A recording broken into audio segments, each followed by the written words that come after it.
à Champnieriac, dans le nord de la Dordogne. Et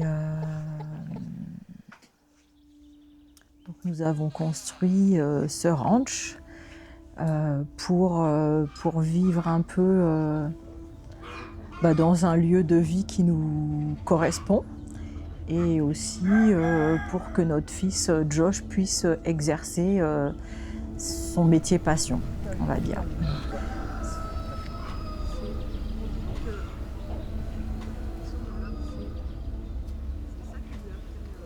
Être un cow-boy, c'est d'abord à l'intérieur. C'est pas le chapeau, les bottes. C'est d'abord quelque chose qu'on vit intérieurement. Les Américains ont l'habitude de dire qu'on ne naît pas cow-boy, on le devient. On le devient par choix. Et après, c'est un choix qui te donne un certain type de mentalité, de respect des animaux, ça c'est une chose, hein, aussi de l'autre, de l'homme.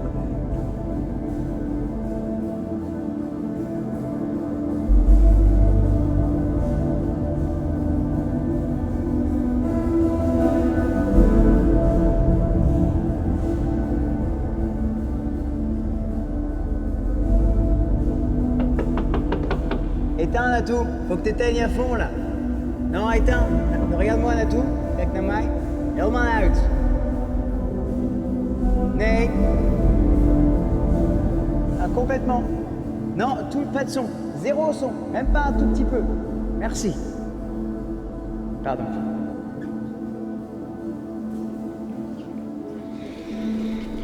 Bon.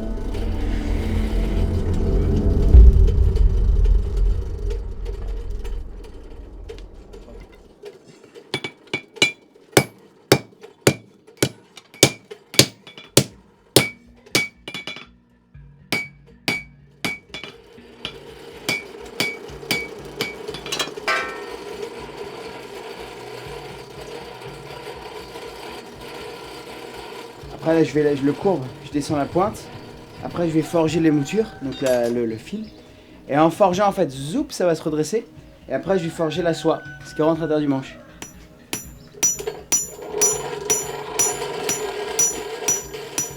Donc voilà, moi je suis dresseur de chevaux. Donc dresseur, entraîneur, je suis tout le débourrage, donc les chevaux donc, qui partent de zéro. Aussi beaucoup donc les chevaux sauvages. Je suis beaucoup appelé aussi pour attraper les animaux échappés. Donc voilà, donc avec le lasso évidemment. Je suis aussi forgeron coutelier. Et je fais aussi tout ce qui est autour de ça, c'est-à-dire que je donne aussi des stages des deux. Donc que ce soit notre façon de travailler les chevaux, donc je donne des stages de ça. Je donne aussi des stages de lasso et je donne des stages donc, de forge et de coutellerie.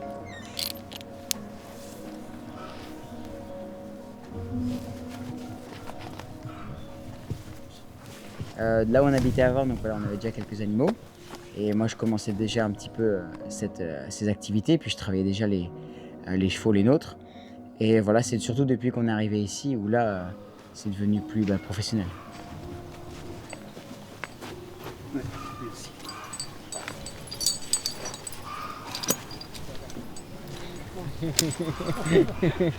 Ouais, malheureusement peut-être. Bon, on rentre celle-là ou pas? Ouais. On va réussir, tu penses? Bon, je pense. Oh non, non, moi j'ai jamais débourré de chevaux. J'ai pas eu l'occasion. Déjà parce que on n'avait pas le lieu. On est là depuis 15 ans maintenant, j'en ai 68 bientôt. Effectivement, c'est pas à 52 ans que j'allais me mettre. Il y a des gens qui le font même plus tard, hein, mais bon, il faut aussi. Et puis il n'y a pas que le fait de débourrer, il y a toute une approche du cheval, un travail que Josh fait très bien, c'est son boulot. C'est même pas que son boulot, c'est plutôt un talent qu'il a, un don. Hein.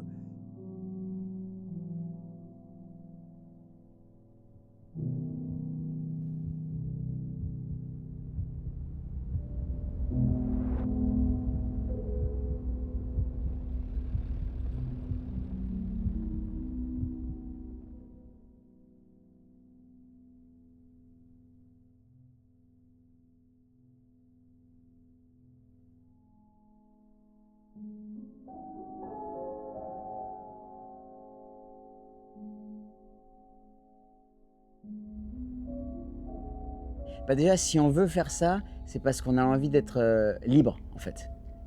Ça, c'est très important. La liberté, ce petit goût un petit peu de l'aventure, parce qu'on fait les choses, on aime bien un petit peu le risque, on aime bien un petit peu, voilà. Et ça, même au niveau du travail du cheval, nous, en tout cas, de la manière dont on le travaille, donc c'est ce qu'on va appeler éthologique, c'est l'étude de l'animal dans son comportement naturel. L'éthologie, c'est ça. Normalement, l'éthologie se fait avec des jumelles. C'est un truc, un 4x4 des jumelles, et on étudie les chevaux sauvages très très loin. Et donc ça, c'est une application de l'éthologie. Et du coup, c'est des valeurs que nous on retrouve aussi en tant qu'humains, donc savoir le respect et la confiance, et pour créer en fait la sécurité dont le cheval a envie.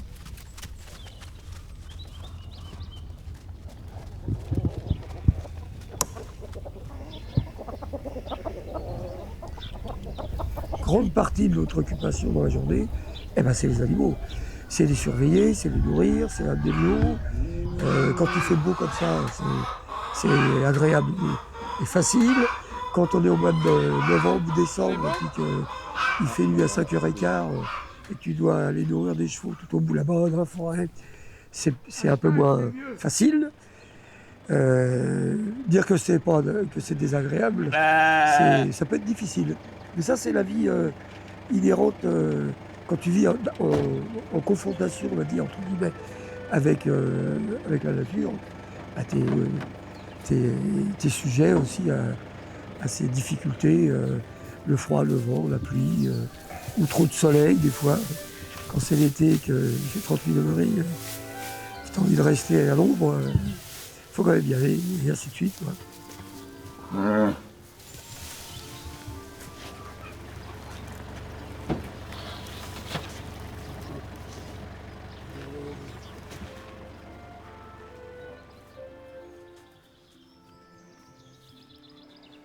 Il y en a. J'ai été captivé tout de suite par l'Ouest américain. Ouais. Ça vient de mon enfance en fait, tout simplement. J'ai toujours vu, quand j'étais gosse, au début des années 60, quand on a fini par avoir la télé, je crois que c'était en 64, on voyait quasiment que des séries américaines, enfin on appelait ça des feuilletons à l'époque. Des feuilletons américains, et c'était la plupart des westerns en fait, comme Bonanza, L'homme à la carabine, enfin, Josh Ronald, voilà. C'est ce qui m'a marqué à vie.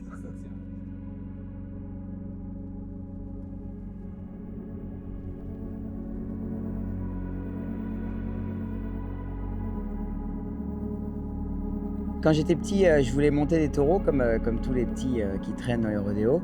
Et ma mère m'a dit non, tu feras du lasso plutôt. En fait, moi j'ai dit oui. Mais c'est devenu, pour une fois, j'ai écouté ma mère, et ça c'est devenu vraiment une passion. mais du coup, le lasso c'est devenu une passion. Et moi j'ai appris au début un peu avec mon père, après avec quelqu'un d'autre, quelqu'un qui m'a montré un truc. Et moi surtout beaucoup, moi c'était quand on habitait à Hyères, donc dans le 91. À chaque fois que je rentrais de l'école, moi je passais des fois 1 heure ou plus sur ce qu'on appelle un dummy, donc c'est un mannequin, et c'était un tronc que mon père avait fait avec des cornes de vache, et c'est là-dessus qu'on s'entraîne. Il faut retourner les cornes. Là, laisse-le aller vers toi. Non, inverse. Non, j'ai toujours su ce que je voulais faire déjà, et en plus je l'ai fait. Si je me regarde ma petite checklist, c'est pas mal. J'avais quand même coché quelques cases assez importantes, et des cases bien spécifiques en plus, donc je suis assez content. Mais oui, toujours un petit peu un extraterrestre, mais moi voilà, la norme, ça n'a jamais été mon truc, ça n'a jamais été synonyme de quelque chose aussi de bon, par exemple, ou de bien.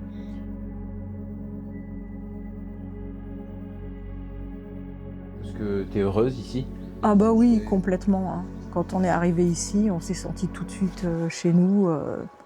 Ouais. De vivre au milieu de la nature, entendre les oiseaux, entendre nos chevaux.